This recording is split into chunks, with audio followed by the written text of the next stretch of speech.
Howdy, friends, and welcome to The Story Field. This is a podcast where we talk about business, faith, and life in general. Okay, so here's the deal. We want you to be encouraged. We want you living in hope. This life we live is complex. It's hard at times. At The Story Field, you will find great stories of normal people just like us who will inspire you. Our goal is that you leave encouraged, inspired, and excited to move forward in life. But before we get started, one thing though, if you're listening and you find yourself really hopeless right now, send us an email at hope@thestoryfield.com so we can pray for you. Thanks for joining us today. Let's get started. Hey, Storyfield. We are so glad you're listening today. I think you probably should hold on to your seat because we have Christopher, Beth. Chris, is that a good? Do you go by Chris or Christopher? Doesn't matter. Either is fine. Oh, okay. I want to make sure I don't call you something wrong the whole time here.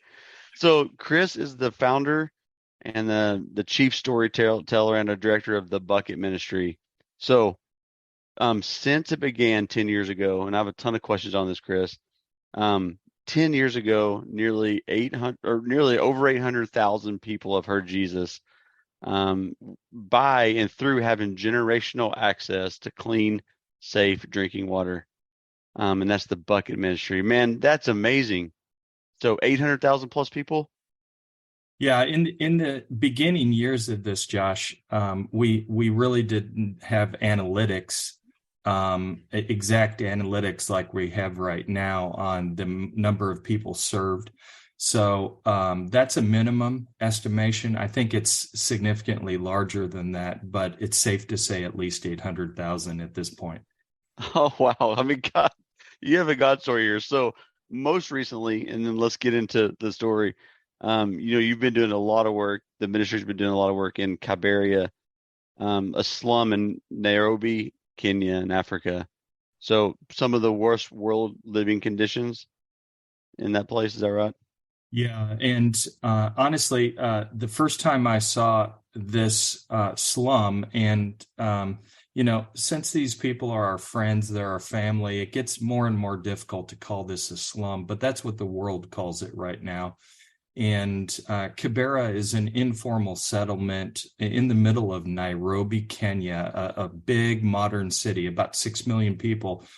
But there's 3 square miles in the middle of the city, Josh, that there's roughly 95,000 homes. And when I say home, that is a loose term because these are 8 by 8 or 10 by 10 dirt floor, rusty metal shacks that 408,000 people created in God's image have to live in this place. And when you start to look at it and think about what is it, and I used to think that Kibera was this place, but honestly, Kibera is the people, because the people are the sweetest, most wonderful people that, man, they just want to hug. And when I saw it in 2017, I ran away from it. I thought, we're just this little organization. Yeah. What do we know about, helping all these people in this massive place? And then God kept on bringing us back there time after time. And finally, I surrendered and we did a trial and we introduced some water filters, did about 4 months work. And honestly, I asked our board of directors to do this because I thought it was going to fail, and I thought this was a way I could get away from it. And but what we saw, it was a great big benefit to the families served. Many of them came to faith. Many of them started church relationships from this, and many were discipled. And now we have a team of about 102 missionaries and pastors that are full-time with our organization serving there.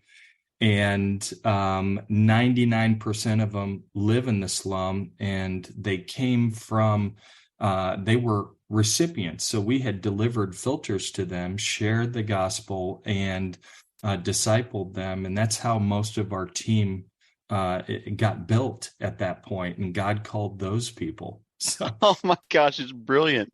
It's a brilliant God strategy too. I mean, so yeah, in 2022, looks like, I mean, over 32,000 water filters in that region you guys distributed, and really witnessed nearly 10,000 people, make a personal decision to follow Jesus.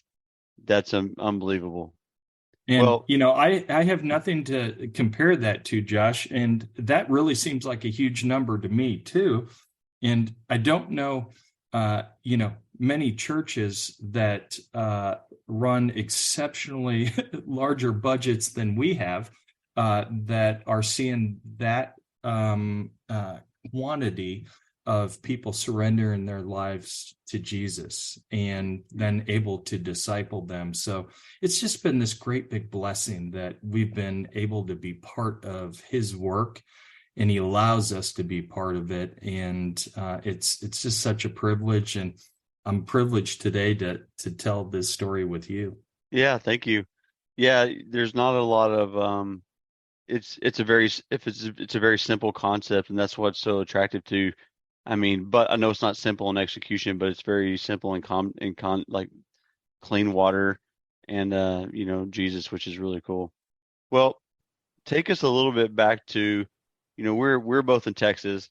Where did you grow up? I want to hear a little bit about your childhood and grow up and how you Sure. ended up here.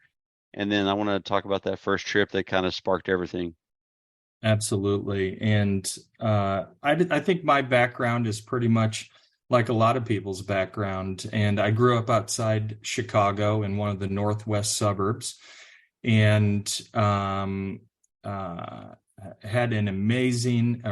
an amazing mother, and her name is Penny. And she always brought me to church, but at that point I had no relationship with God or with the church. I was just made to go, and I fully didn't understand that yet.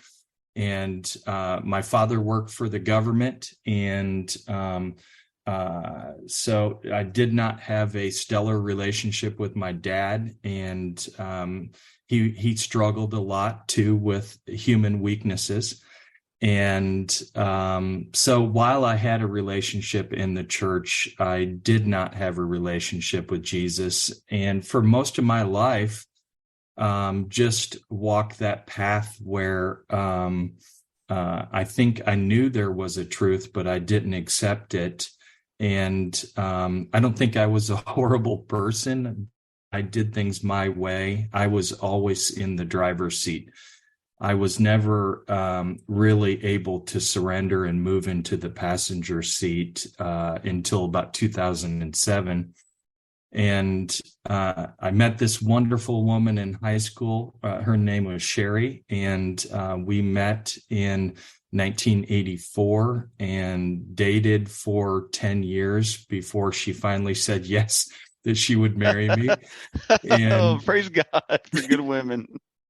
and we have two wonderful children, two grandchildren, and one on the way. And so I think my background is fairly ordinary. But in 2007, I was in a horrible car crash with my daughter, where she ended up breaking her back. And I remember we were in a emergency room in Garland, and she was on a stretcher, and she was just screaming in pain. And I was there. I was banged up, didn't know exactly what to do next. My wife and son weren't there yet. And I remember the doctor coming and saying that they were going to have to start these procedures on my daughter. And, she was quite young at that time. And I remember thinking, there's no way I'm going to handle this. I just may pass out. And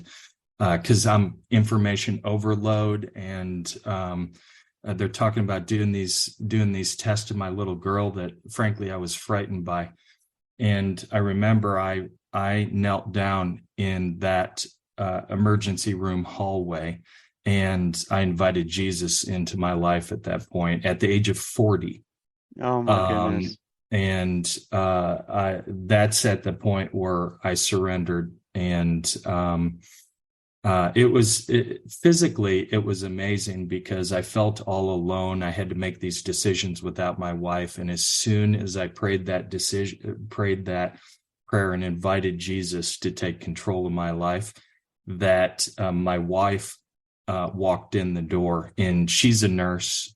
She's been a nurse for 30 years. And she took control of the situation. And immediately I felt this sense of relief, this burden that I'd been carrying, I think, for most of my life, to drive the car instead of being in the passenger seat, taken away. And so at the age of 40, I made a decision to follow Jesus. And then, we fast forward that whole process for the next several years. And I tried to learn as much as I could about God's word and about this decision I made. And I did not enter active discipleship for probably 5 years past that. So I just kind of wandered a little bit, tried to learn as much as I could. And then I started to get into groups of believers and started to be discipled. And that's when I started to truly understand my own relationship with Christ. And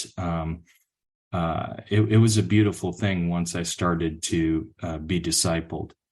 And so then we fast forward to 2012, and my daughter went to Heritage Christian Academy in Rockwall, Texas. Now, And is this the same daughter who was This in an is. accident? Okay. Yeah. So her name is Savannah, and she went to Heritage, and that was a very missional school. And they did international missions. They did local missions. And so she came home one day and she said to Sherry and I that she wanted to go on this mission trip to Brazil. And Sherry and I looked at each other and we're like, what? Brazil? That's great. And we're like, well, she'd been to South Texas. I mean, Yeah, it counts. but Brazil seemed a little bit further. So Sherry and I, we decided that if she was going to go, one of us was going to have to go with her. And I drew that straw at that point. But Josh, this is probably the most important part of this story. And for all the parents, all the dads out there, I think you'll be able to appreciate this. But the only reason I went on that trip is to bring my kid home. Yeah, I know about that. That's the sole reason, right? And even at that point, I wasn't fully maybe the word I'm looking for is I wasn't fully engaged in understanding my relationship with Christ, right? Mm-hmm. So I went to Brazil, and I did not have a love or compassion for the Brazilian people. I just went to bring my kid home. Right. And that was my marching orders from Sherry, and that's kind of how that trip started. So I remember we had these few team meetings before we went on this trip, right? And there's all these people talking about different parts of the ministry and being the hands and feet of Jesus. And man, I was starting to feel a little uncomfortable because I didn't feel like I kind of fit in with this group. So now it's time to leave and to take that flight. And we flew into Manaus, Brazil from Dallas, and boarded an Amazon riverboat, open air Amazon riverboat. Yeah. So what does that look like to take a time out there? Like, what do you mean open air? Like for us, people who've never seen that. Yeah. So just imagine this. Imagine for those that know Houston, imagine the hottest, stickiest day in Houston and then multiply it by 10. Oh, that's terrible humidity. Yeah. The humidity is horrible. So that's what we rolled into the Amazon basin. And this boat that we're on, most of the river boats in the Amazon are 3 levels. So this boat that we rolled into was 3 levels, and we have hammocks, open air hammocks to sleep on in the boat, no air conditioning. So I remember Savannah and I were hanging our hammock and it was about 11 p.m. when we got on the boat. And I'm literally just drenched in sweat. And Oh yeah, you're making me hot just talking about it. Like Savannah's drenched in sweat. And then I remember she came over to me and she very softly, so no one heard, she goes, "Dad, we made a mistake." Oh, it's good. But I know you've got some experience with that, Josh, and what that's like in that part of the world.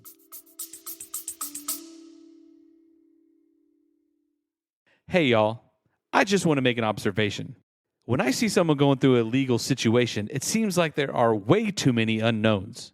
Well, the Allen firm provides legal guidance so that you can make a great decision, come to a resolution, and be at peace. For more information about the Allen firm, visit allenlawfirm.com. Yeah, I got to. I was blessed to get to go on one of those trips as well, so it was wild. So so Yeah. continue on. I mean, you get there at 11 at night. You jumped on some hammocks. There's no hotel room, and No hotel room. So we went. And what do y'all do? 18 Yeah. On that trip, we went 18 hours into the Amazon basin. We just drove straight through the night, and we got to this part of the river system where they had previously identified that we were going to work. And the plan was we were going to work in 3 to 5 different villages. And on this boat, we had a series of ministries. We had men's ministry, we had women's ministry planned, we had VBS, a sports ministry. And then there was this ministry that they called the faith ministry. And it turns out what these people did is they went door to door in the village before the rest of the people got out and told people what they were going to be doing in their village that day and then prayed over them. And it was called the faith team, right? And so the first morning that we're ready to start ministering into people, the trip leader, who's now a dear friend of mine, her name is Phyllis, she comes up and she goes, "Okay, Chris, I'm going to have you serve on the faith team today." And I'm like, what? I love that, man. Let me do soccer camp? And she goes, "No, I think you're going to fit in great with the faith team." And she said, "You just go with Pastor Ricky, and he's going to tell you all about it and show you how to do it." So, Josh, here's what we do. We're going up to random houses, knocking on their door. We're just these giant sweaty gringos, and we're knocking on their doors. "Hey, so good to meet you. Here's what we're going to be doing today. And by the way, can we pray for you?" Oh my gosh. And when you got out of that driver's seat, hugely. That's what makes me smile. Yeah, keep going. So we do these visits, right? And as we're going throughout the day, I'm with a man by the name of Ricky Null, Pastor Ricky Null, and if he's praying in the house, I'm praying, but I'm praying nobody talks to me. Right? I'm praying nobody says, "Chris, would you say a prayer?" Because I'm so uncomfortable at this point. I'm just so stretched. And so I did that for 2 days of this trip. And I'm not going to lie. I hated every minute of it because it stretched me so much that I wanted to feign that I was sick that next day. I didn't want to go out. And it was so it was way out of your comfort zone, way out of your like what you thought you were at as far as like spiritually speaking either too, huh? Amen. So what happens next is now the third day comes up, and I remember waking up and we had breakfast and Phyllis had not done the assignments yet.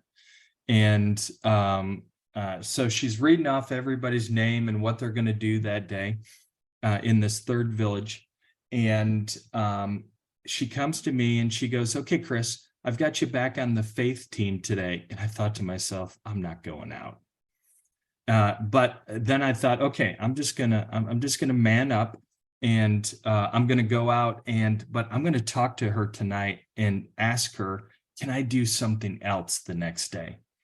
So we get out of this boat, or we get out of this meeting, and myself, Pastor Ricky, an interpreter, a boat driver, we all go to the bottom deck of the boat and we get in a smaller John boat that we're going to go across the river to see the first house in this village. And I sit down in the boat and I'm all kind of grumpy, right? Because again, I don't want to do this because I'm so uncomfortable. I can put myself in your shoes, like, already. Like, I know, I appreciate you being so transparent, because, like, you're being honest. That's how we really feel. People just don't say it. Like, so yeah, thank you.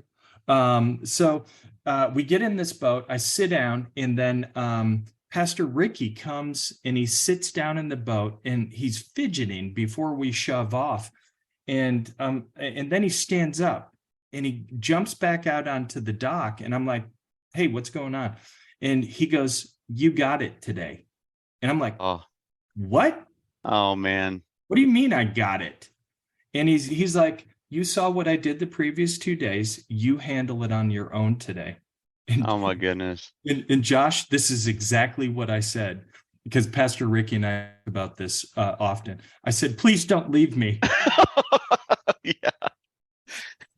So now I'm with an interpreter, and whose name is Nelson Campos, and he's still with us to this day. And I'm with a guide, and I'm with a boat driver. And we're driving across the river now in the small John boat to reach this house on the other side of the river. And I remember this vividly. There's these times where you get so worked up that you're not sure if you're going to throw up or possibly something worse. So I got this nervous sweat going on, and I'm like, oh my gosh, I'm going to have to talk to people. I'm going to have to pray with people. I've never done this before. And so halfway over, I realized, hey, I already saw Pastor Ricky do this for the last 2 days. I'm just going to mimic what he did. And I'm going to just repeat exactly what he did. So as we're pulling up, I'm drenched in sweat now. And it's not because of the heat. While it's hot, it's because I was so nervous. So we pull up to this house, and this super cool, super wonderful Brazilian couple greets us at the edge of the bank by their house. And their house was partially flooded already, so we had to walk across a plank to get in their house. And they welcomed us so warmly. And this little Brazilian woman looks at me, and she goes, "Are you thirsty?" And I'm like, am I thirsty? Are you kidding? And I want to tell you, Josh, prior to this trip, I never thought, I never knew, I never even took time to understand that there's a world water crisis, right? I mean, I've lived a relatively privileged life for most of my life, where if I was thirsty, I took a cup, went to my refrigerator and filled it. Or I just went and bought a bottle of water. I had no idea that people had to drink from unclean sources of water. So this lady asked me, am I thirsty? And so I said yes. And I expected her to go in a refrigerator that didn't exist and get me a bottle of water that didn't exist. So as I'm looking around for the refrigerator where she's going to get my bottle of water, I see her go into her kitchen that was also flooded with water, and she grabbed 2 cups. They were mismatched and they were cracked. And I'm like, she must have one of those 5-gallon coolers outside somewhere. Oh, yeah. So she walks outside onto this dock area, Josh. And I'm standing in the doorway and I'm watching her bend down, and she now takes 2 cups of water out of the river. I'm in the doorway and I'm like, what in the world is she doing? Oh my goodness. So I have this thought that, she's not going to make me drink that or expect me to drink that. But sure enough, she walks back in, hands me 1 cup, and my interpreter, Nelson, the other cup.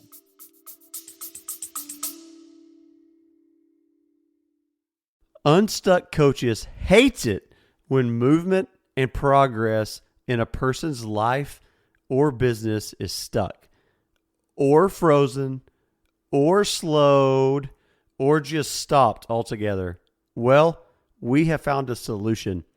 Unstuckcoaches.com. They offer a variety of coaching services to get you or your business moving again. Check out unstuckcoaches.com.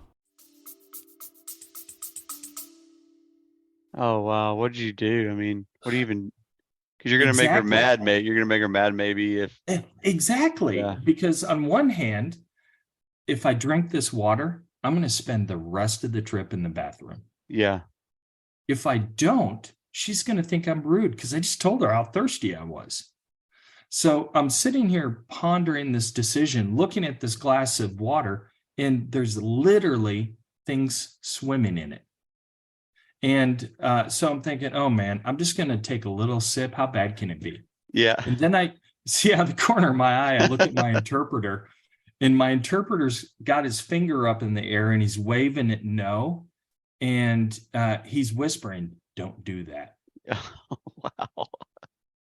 So here's at the first point in my life where the gravity of the world water crisis starts to set in. I now realize that this is all these people have to drink. Oh my goodness. And this isn't like something like eating bananas. I like my bananas kind of green. And it really seems like a tragedy if I have to eat them with brown spots on them, right? This is a little different story. Water is water. I mean, we all need it. It is a pretty necessary thing after oxygen. Yeah. So this is the first point I realized, oh my gosh, there's people in the world that this is normal. Oh. And it just started to weigh on me. And I felt this weight on my chest. And so as I'm sitting here now, I now realize I can't drink this. So the next thing that happened is probably one of the most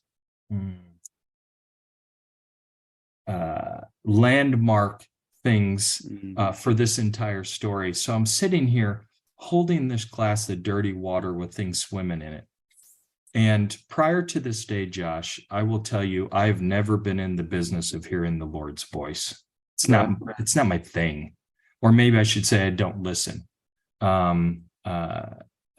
Either way, it's just, and honestly, when other people had told me they heard a word from God, I would always be like, really? Yeah, right. Yeah. Yeah. So as I'm sitting here holding this glass of water, I heard two words, and those two words were very, very clear. They were help them. Help them. But at that point, it came with no instruction. Did you know at that time, Chris? I mean, did you know there was no like, was that my thought?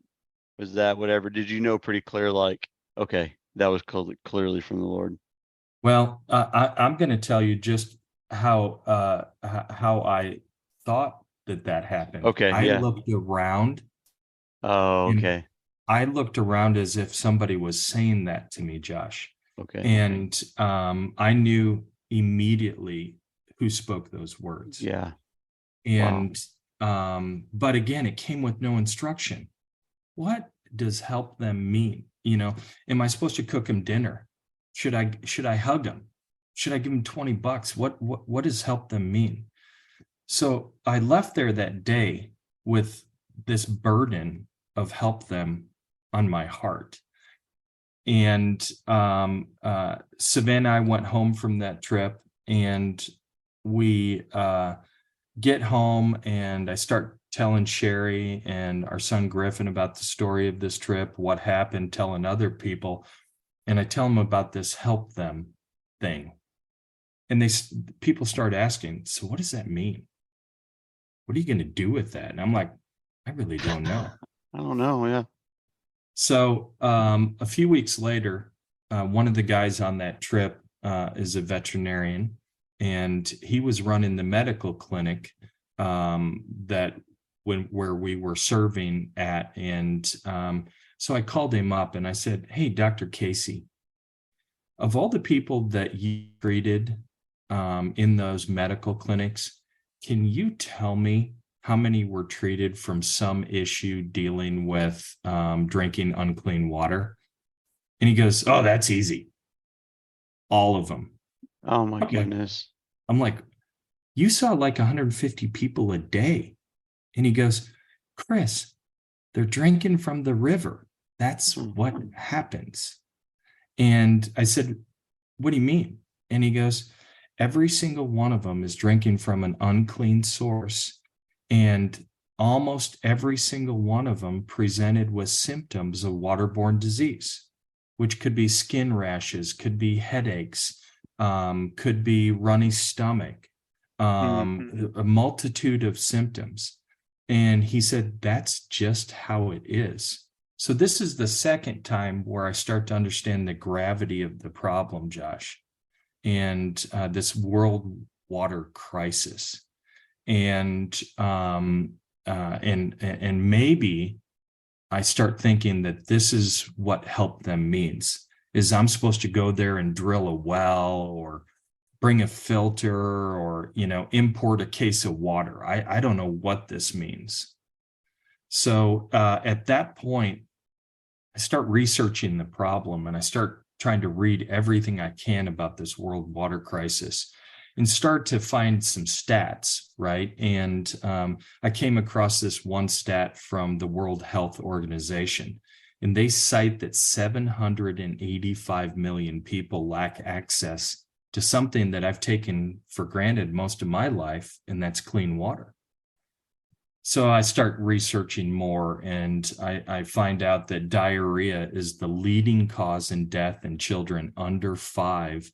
And every day, 700 kids die from gracious. water that is unclean. 700 kids. And it's easy for us, for many of us to think, oh, that's somebody else's kid. But where that starts to get super heavy is, what if one of those 700 was mine? Yeah. And they died from something that is so easily preventable. Yeah. And then as I'm continuing my faith journey, I start to understand that there's like 3 billion people in the world that have never heard the good news of Jesus Christ. So that's when I understood the problem, but I didn't understand what the fix was, right? And so I'm searching around, I'm praying, I'm trying to figure out, what does help them mean? What am I supposed to do with this? Am I supposed to just go drill a well? And so in the beginning, this mission started out a little more humanitarian, right? With that thought of, how do we help people have clean water? So in 2014, we went back to the Amazon and we brought 80 of these filters that I had found. This filter called, it's made by a manufacturer in Tampa, Florida, called Sawyer Products. And I brought 80 of these back down there because I thought, man, a well is not going to work well in the Amazon because the water rises and falls so much that if that well gets flooded, it's going to be contaminated. And what's the point then? And so I started looking at a bunch of water filters. And then one day, Sherry and I were at REI, a camping store here in Dallas, and we come across this Sawyer water filter. And I thought, man, this thing looks cool. It attaches to a bucket. It's super simple. It looks like you can clean it so easily. And so I bought a couple of these and brought them home and played with it, and then started to read the lab testing on it. And again, at this point, I'm working a full-time secular job as a business consultant. Sherry's a full-time nurse, and we have 2 young kids in the house. And so I was so intrigued with this filter that I said to Sherry, hey, I want to conduct an experiment with our family. I said, great. Yeah. We are going to drink out of Lake Ray Hubbard for a week out of this filter. Goodness. And Sherry goes, she's a nurse, right? And Sherry goes, what? Are you nuts? And so I showed her the lab testing and she goes, okay. But the first hint that the kids get sick, it's all on you. Oh my goodness. Yeah, it is. So Did you at that notify point, Sawyer yet? I mean, that you were going to be testing it this way? I mean, I guess the no. lab results said, okay, yeah. Well, I read the lab results, and Okay. I mean, the lab results were so remarkable. I mean, this filter removes contaminants down to 0.1 micron, Yeah, it's and so amazing. what that means, it's at the bacterial level at that point.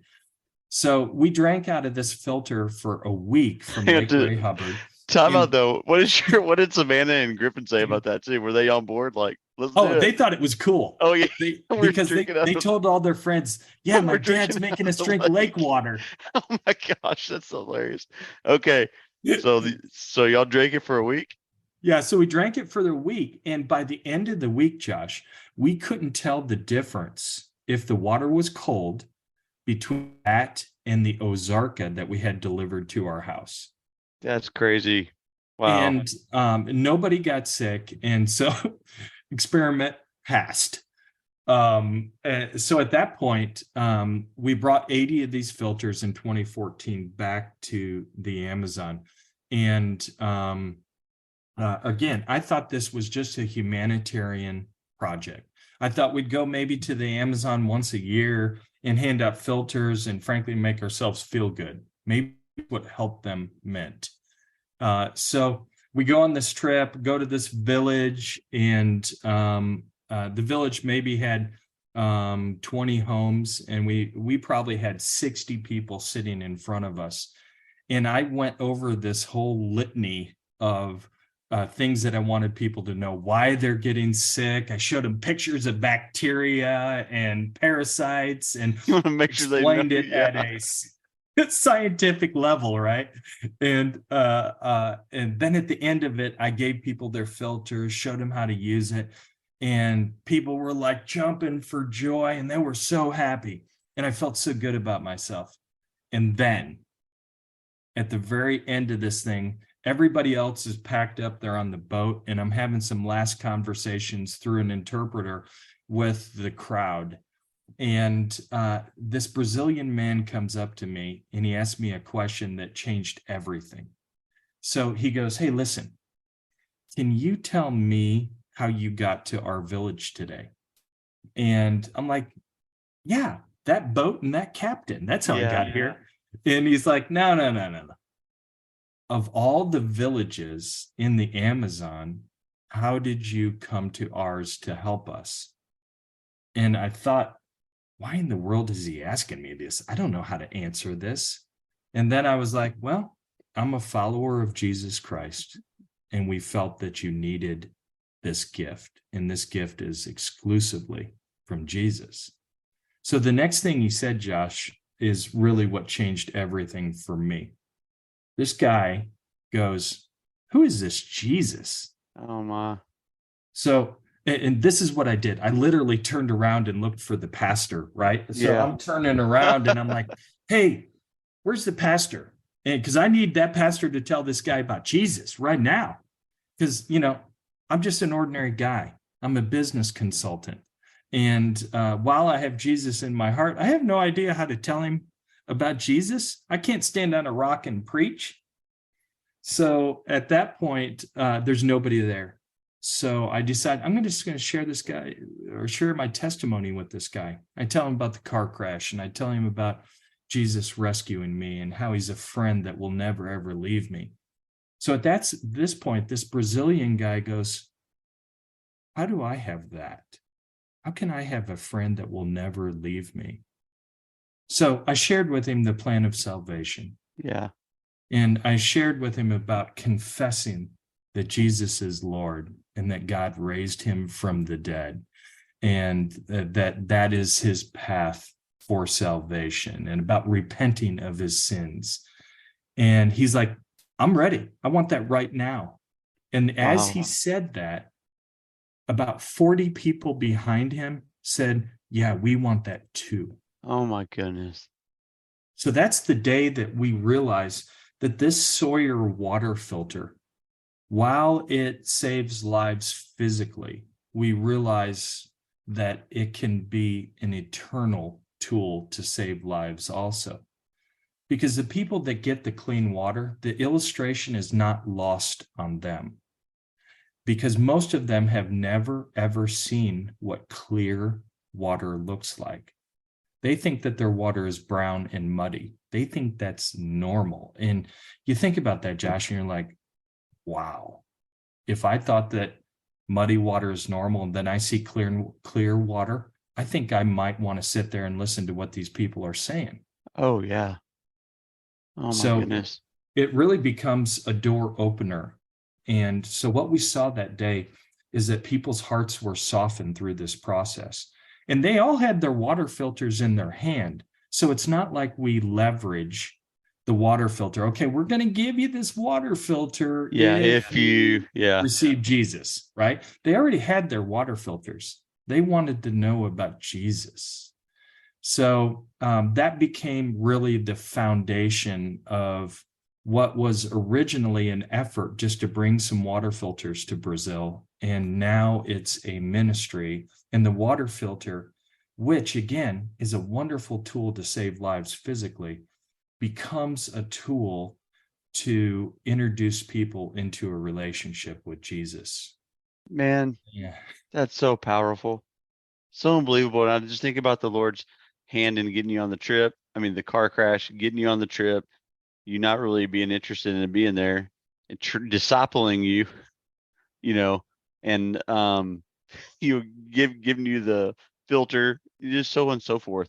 But at what point did you become, so when you came back in 2012, did you form a nonprofit, make it a ministry at that point? And how did you start gathering your team and people? Was it just you and your family to begin? Talk a little bit, just for a minute, on the, Sure. on the organizational side of it, because at some point, I mean, you heard the Lord clear enough for where you just jumped.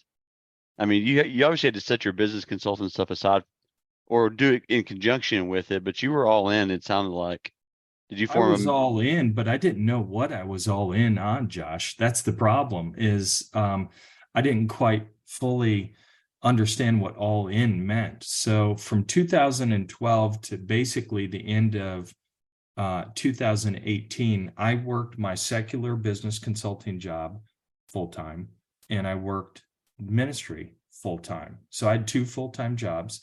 And it was basically just me meeting people in Starbucks and telling people the story about what happened and how I want to use this tool to reach people for Jesus. And we started to make more trips in that period of time.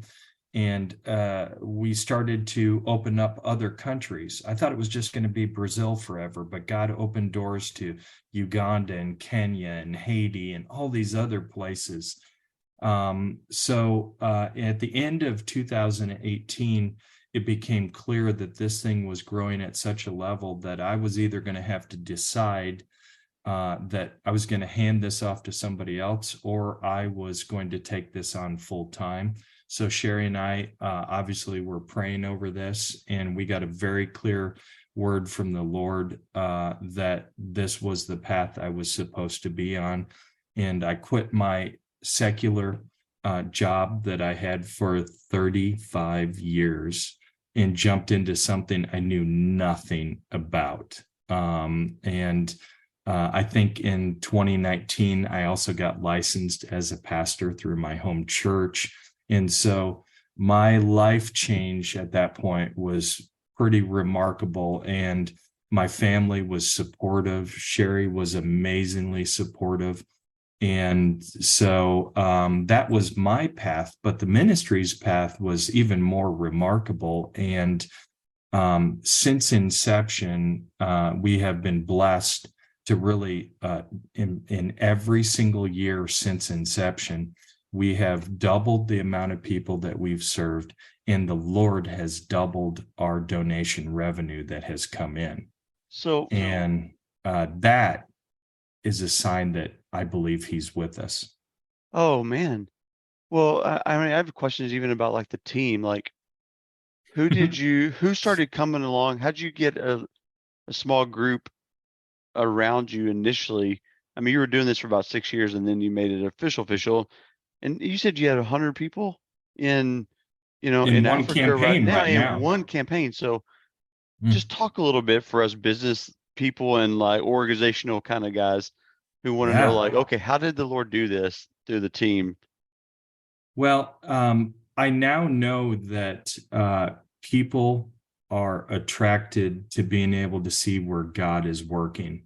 There's a great quote by Henry Blackaby, and he wrote Experiencing God. And in that quote, Henry says, watch and see where God is working and join him in his work. And that quote is very important as I've been able to witness that with the team aspect of this. So in the beginning, I didn't know anything about ministry. I didn't know anything about building an organization. But what I think I was pretty good at is telling stories. And I listened to these stories that my grandpa told for years and years. And at the end of his life, he started telling the same story over and over. And it got so good. I thought I was watching a movie on television. I mean, the story was that vivid because he told it so well. So I think I had that experience with my grandfather, and I thought, man, I'm just going to tell people about what's going on. And I didn't even ask people for money. Frankly, I think I'm a horrible fundraiser. So all I've started with is told them about what God's doing through this work. And I believe that people were attracted to that because they wanted to be part of where God was already working. Again, the quote is watch and see where God is working and join him in his work.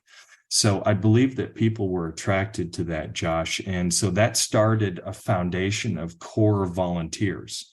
Okay. And I think some people joined with me just to see if I could pull it off, honestly. Yeah. Because Yeah. they're like, hey, listen, man, you don't know anything about this. Your background is totally different. And frankly, we're a little surprised you're still alive. But we want to see if you can actually pull this off. And so in the beginning, I think that's how a lot of it started. And then as we made trips internationally, God brought us people as well, and brought us wonderful people that to this day are still serving with our organization, that they wanted to be part of the work as well. And I think that even in the business world, you form relationships with your staff. We see all these business mantras and books that don't get too close, this and that. And I'm telling you just the opposite. I'm telling you that if you get close and you love people well and you're part of their lives, that people will want to be part of this work. And I think that's what we've experienced as an example of the bucket ministry and how we've been able to scale with volunteers that turned into a paid staff person, that turned into now we have 7 paid staff people, 2 of them being part-time in Dallas. And then the rest of the people globally that we support are all, in a variety of 12 different countries. How many volunteers do you think, or people connected with it, just kind of working with the organization, Sure. do you guys have? Over the last 10 years, I've lost count on how many people the Lord have brought to us, but full-time volunteers now, I would say roughly 14. And these are people that they're giving us 40, 50, 60 hours a week. And that is an amazing thing that I cannot explain or fully articulate my gratitude for people joining us in this work. Because here's the secret about me, Josh. I'm flawed. I've got all these cracks, right? And all these fissures in my personality, in my experience, in my ability to execute a mission. But God brings people that fill in those cracks and fill in those voids in my personality that complete this picture. And that's exactly what he's done in this case. And we're blessed by that with the volunteers. And, I've really been speaking to the Lord a lot lately about volunteers, because I want to understand and find the right way to honor the people that have dedicated all this time to growing this. And of course, they want to remain humble, right? They want to serve and just be the hands and feet. They don't need anyone to know who they are. But I also believe it's important to respect and honor what they have donated. And they're no different than somebody that writes a check. They're just writing a check with their own physical labor and time. Yeah. So thank you for all you people who are listening and have done that. What a blessing Amen. you have been. Well, tell us, I want to ask about how we can support the bucket ministry, and then I want to kind of land on the time that you literally almost died in Africa, if you're okay with sharing that story. But Sure. first, can you tell us, like, Yeah, I think there's probably a lot of people who would really love to support what you guys are doing. What is the best way absolutely. to do that? Well, there's a multitude of ways, Josh. And of course, you can find the most relevant information on the bucketministry.org. But we tend to operate off of 4 different areas, with the first one being prayer. We have an intercessory prayer team that prays over the needs of this organization hourly, daily, weekly, monthly. And we have intercessors that are praying over like text groups. We have intercessors that are praying every Thursday at 3:16 p.m. on Zoom.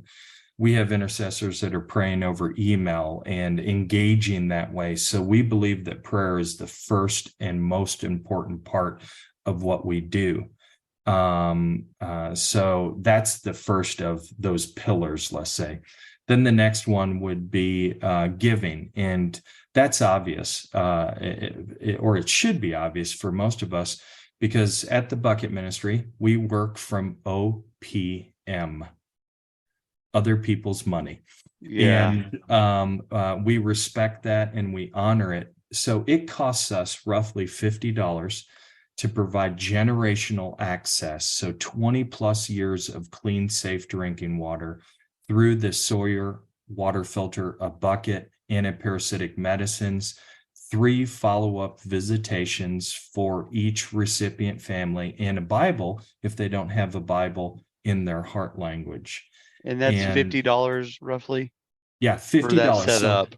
So Oh my less than we can gosh. take our family to Oh Applebee's yeah. for and have one meal without an appetite.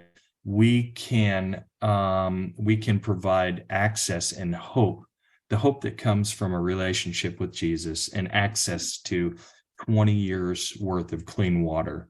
Wow.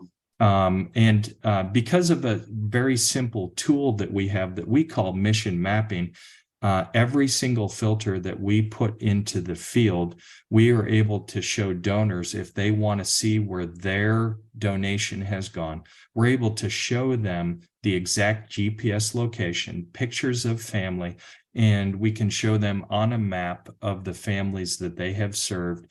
And then every time we do a follow-up visitation, that photograph gets updated with a new photograph. So it's a lot like child sponsorship, but in this case, you're sponsoring an entire family for $50. So let's take a quick diversion on that, Chris, for a second. Is there a way that maybe non-donors right now, is there a place where we can look at the mission map, or is that make a donation, get a, do a filter, help a family out, and then get access to that? Because that's really, I think, a really, really, really cool and very unique. I've never heard of something that the metrics like that, where you can literally go and see, here's where all the filters are, here's the visitation. I mean, you can see your results immediately. Yeah. So again, on the bucketministry.org, you can look up mission mapping or recipient mapping, and you will be able to see a live picture of every place since 2019 where we placed a filter with GPS pinpoints. And then if you're assigned a sponsorship, so let's say a donor says, hey, I want to sponsor 10 families in Kenya, and so here's $500. We will create them a dashboard, and that dashboard will show actual GPS pinpoints of where they live, and it will show a picture of the family and brief introduction to that family. And so you can find all that information on thebucketministry.org. And mission mapping is a proprietary tool that we use to be able to hold ourselves accountable and create internal report cards for the work that happens. And we're able to see all of our field partners in real time, what they've done, the discipleship lessons that they've taught, the discipleship videos that they've shown from the Jesus Film Project. We're able to map that out and start to create analytics to measure, are people getting healthier physically? Are they getting healthier through Jesus? And so that is a very awesome tool, and a lot of people are just blown away with that. And again, that was just a gift from God, that he allowed past experiences to be able to understand that we need to create a system of accountability. Wow, that's amazing. We talked about praying, we talked about giving. Yeah. Now the next part is going.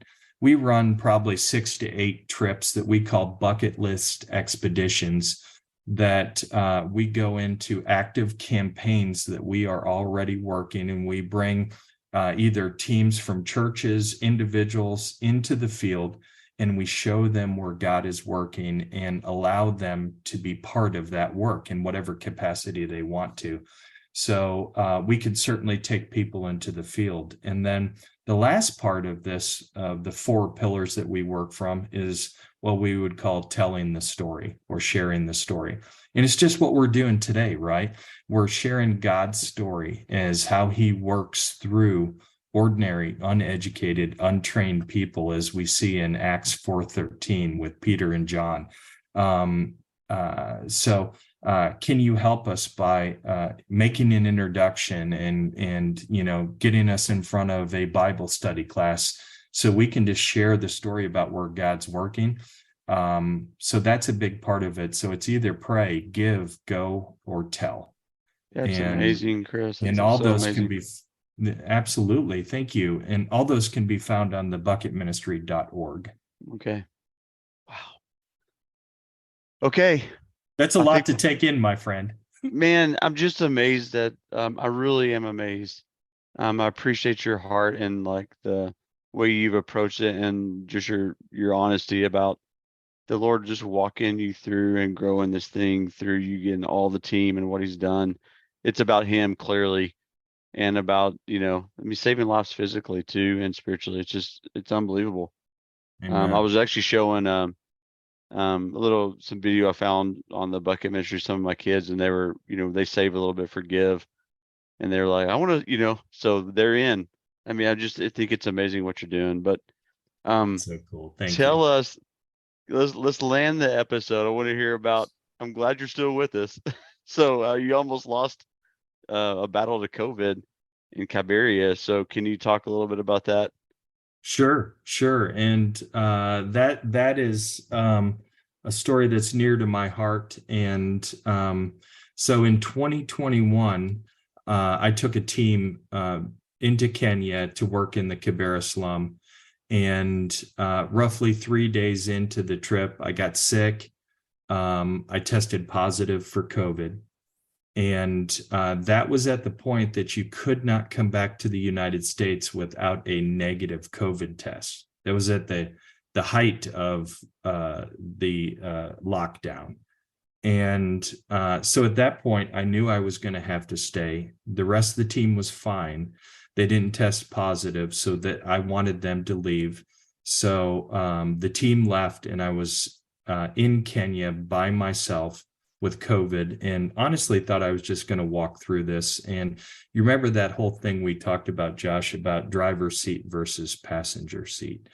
And this is a constant struggle for me, where I have to be reminded to move into the passenger seat. And this was probably the mother of all reminders. So as I stayed there by myself, I got sicker and I got sicker. And my wife was extremely concerned. I went to 2 different hospitals in Nairobi. They would not admit me. And they said, "Sir, there's people a lot sicker than you."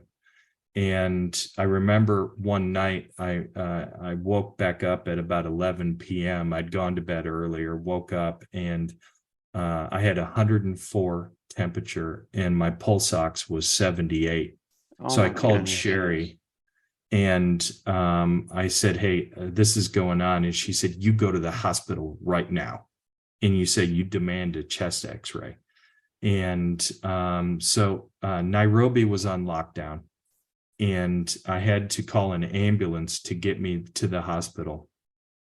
So the ambulance pulls up and they take me to the hospital and pull me up to the emergency room door at the hospital in Nairobi. And the hospital was called Aga Khan. And it was the highest recommended hospital. And I'm laying in the ambulance and they've got me on oxygen. And I can hear the driver's conversation with the nurse that comes outside. And she goes, we've got no room here. You got to bring whoever you have there to another hospital. We're overrun.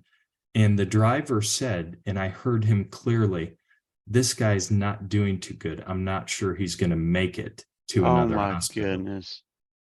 And so that was a comforting, that was a comforting moment.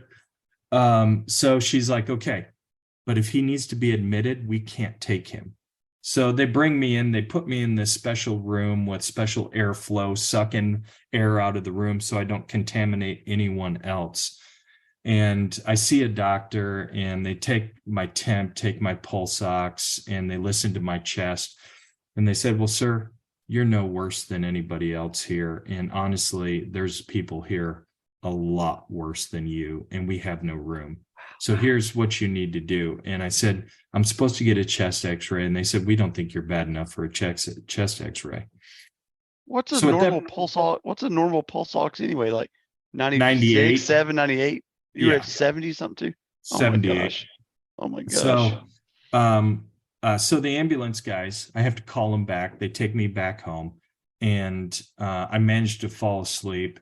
And the next day I tell Sherry about this and she said, I'm coming. And the reason Sherry wasn't on this trip originally is her passport did not come back from being renewed in time to be on this trip. So I said to her, what do you mean you're coming here? You don't have a passport. And she said, I'll be there.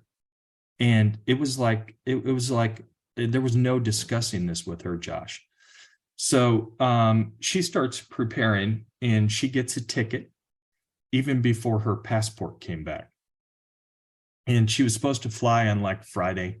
And she had this horrible path because she bought the ticket last minute. And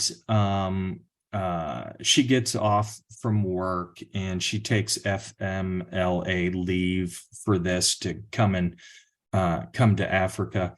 And I remember the day before she's supposed to leave, I talked to her on the phone again and I'm like, how do you plan on traveling without a passport? And she said, I'll be there.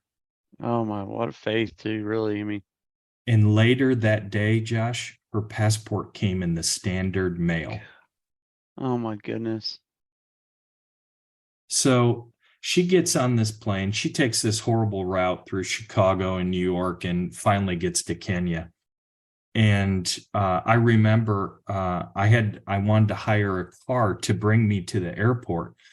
But when I hired this car, I said, now listen, I need you to go to the airport with me, but I need you to pick me up first. And by the way, I'm going to pay you more because you have to carry me. So I'm about 250 pounds normally. And at this point, the upper respiratory, the COVID pneumonia was so bad, I couldn't even walk to the bathroom anymore. And so how long were you, so this is the airport time. How long were you in your location? In country, like down and out? Yeah. So at that point, I'd been in country probably a week and a half, 2 weeks. Wow.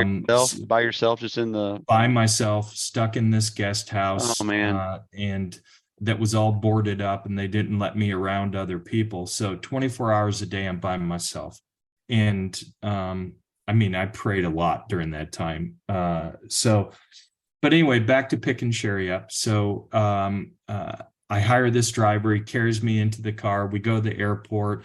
And he's literally got to help me walk to the terminal so we can meet Sherry as she's coming out. So at that point, I see her and I just have this sense of relief, Josh, that I can't even describe to you. Like, now everything was going to be okay. And it's almost just like when we were in the hospital and I received Christ, right? And I knew that when she was there, everything was going to be okay. So we go back to the guest house. The driver brings us back, and she ends up staying in a different bedroom because I didn't want her to have that extra exposure near me, because I thought I was a COVID hot mess. And so the next day we wake up and we search around town. We find some extra medicines. We buy a nebulizer. She starts me on nebulization. And that next night we go to bed, and I wake up the next day about 4 a.m. and I'm sweating, I'm shivering, and I can't move. I'm paralyzed in bed because I'm shivering so much. And I try to call out to her to get her attention in the other bedroom. But literally at this point, my air is like breathing out of a straw, and I'm panicking. So it's, and I'm trying to suck in as much air as I can. And I'm drenched in sweat and I'm shivering. So I managed to roll off the side of the bed, and now I'm kneeling on the bed like how we pray, right? Yeah. And because of that position, I could get a little more air, and I called to her.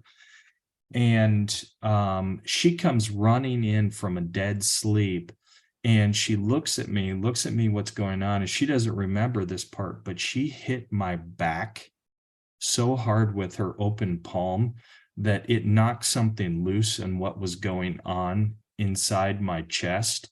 And then she grabs the nebulizer, slaps it over my face, and starts getting this medicine in my lungs. And after about 10 minutes, I'm able to now breathe a little bit better and a little bit better and a little bit better. So I will tell you, if she was not there that night, I would have been called home. Yeah. There's no doubt. So fast forwarding this story, over the next few days, I go through a multitude of other testing, other opportunities, trying to get home. And I keep on getting positive tests. So in the period of the month I was stuck in Kenya, I got 5 positive COVID tests. And so at this point, we're getting close to that month-long period, and we decide Sherry's going to have to go home. I mean, she just has to go home. She's got to go back to work because my health is a lot better now, but I still got a positive test. So we decide that we're going to get her a ticket to go home. So we called the travel agent, get her a ticket, and she's going to have to be tested to go back home. And so I go with her, of course, and she's like, "Why don't you get tested?" And I said, "I have no appetite to get another positive test," right? And I'm like, I don't want to do this. And she said, let's get a test. So we go to the testing facility, we wait in line, we get a test, and then we're driving back to the guest house. And she's like, "I want to stop and get another test." And I'm like, "I'm exhausted. Can we just go home and rest?" And this is how she said this, Josh: "We're going." That was perfect. There was no question. And I'm like, "Okay, we're going." So we go to a second hospital called Nairobi West Hospital, and I get tested there. And then we go back to the guest house. We have dinner, and then we're getting ready for bed. And I get an email to my phone, and I open it up, and I see it's from the first testing facility. And I open up the test, and I see Sherry's test, and it's negative. I'm like, great, she gets to go home, right? And then I open up my test, and it's positive again. Oh. And literally, I'm going to tell you this: she wanted me to go home as much as I wanted to go home, right? And that was probably one of the roughest nights for us as a couple. We literally cried ourselves to sleep. So I wake up the next day early again, and I look at my phone instinctively. I don't have my glasses on. I look at my phone, and I see the other testing facility, Nairobi West, set test results. And it's early in the morning. It's like 3 or 4 a.m. And so I open it up, and I open up hers first. And because this is a duplicate test, and I'm thinking, well, hopefully hers is negative too. And sure enough, hers was negative. And I'm like, good, she gets to go home. And then I'm like, I don't even know if I can take opening another test. So I sat there for a few minutes, and finally I clicked on mine. And Josh, I'm telling you, I clicked on that test, and then I made it bigger on my phone, right? And I thought it said negative. I thought I read negative, but I'm like, I'm scratching the sleepy out of my eyes, right? And I'm looking for my glasses. I put my glasses on, and I read it again, and it says negative. Oh, wow. And I'm like, this is the greatest moment of my life. Oh my gosh. And so now I'm pounding on Sherry's door, and I'm like, it's negative, it's negative, it's negative. We get to go home. And I called the travel agent. I'm like, Mr. Wizard, get me home. Absolutely. He manages to get me the last seat on Sherry's flight that we had booked a couple days prior. And so we come home. And so what do we do with all this, Josh? What do we do with all that we've learned? What do I do with it as this guy that can't get out of the driver's seat? What does Sherry do with it? And because we just went through a pretty big lesson. We believe it's a massive lesson. So for me, and I can't speak for her, but for me, I look at this, and I prayed a lot, man. I prayed, in some cases, I bet you I prayed 20 hours a day. And I prayed that the Lord would get me home, and I could wake up that next day and be COVID negative, and I get to go home to my family. But what I learned is he answered this prayer in 1984 when he introduced me to this girl in high school. Yeah. He answered my prayer when he sent this girl through nursing school, and she got to be a nurse and take care of people with same conditions as I had. He answered this prayer in 1993 when he allowed me to marry this girl. And so he had answered that prayer, but not in the way I prayed it, right? And so the lessons that have come from that are understanding that how we want prayers answered are obviously not the way they're always answered. And I've learned how to permanently set myself in the passenger seat and let him drive. Thank you, Chris. Wow. That was powerful. Well, I'm blessed to tell the story, but I'm just a storyteller. So we just need everybody to understand that this is his story that he's written, and we're all called to bear witness, right? There's maybe one or two instances in the Bible that we can see that we're called to witness. Yeah. And so I'm just telling his stories, and it's the same thing that you are doing with Storyfield. Is you're bearing witness to what God is doing through ordinary people. Well, I appreciate you making time. You've blessed us, and everyone check out the Bucket Ministry. We'll be sharing it, and let's help get more clean water and opportunities to talk to people about the living water, Jesus, and we bless you. So thank you for making time today, Chris. Absolutely. Thank you, Josh. Thank you for joining us on this latest edition to the Storyfield podcast. We hope that you have been challenged, inspired, and ready to take that next step, whatever that is. If you know someone with an amazing story that needs to be heard, send us an email at info@thestoryfield.com. Have a fantastic day, and we can't wait for you to join us on the next episode of The Storyfield.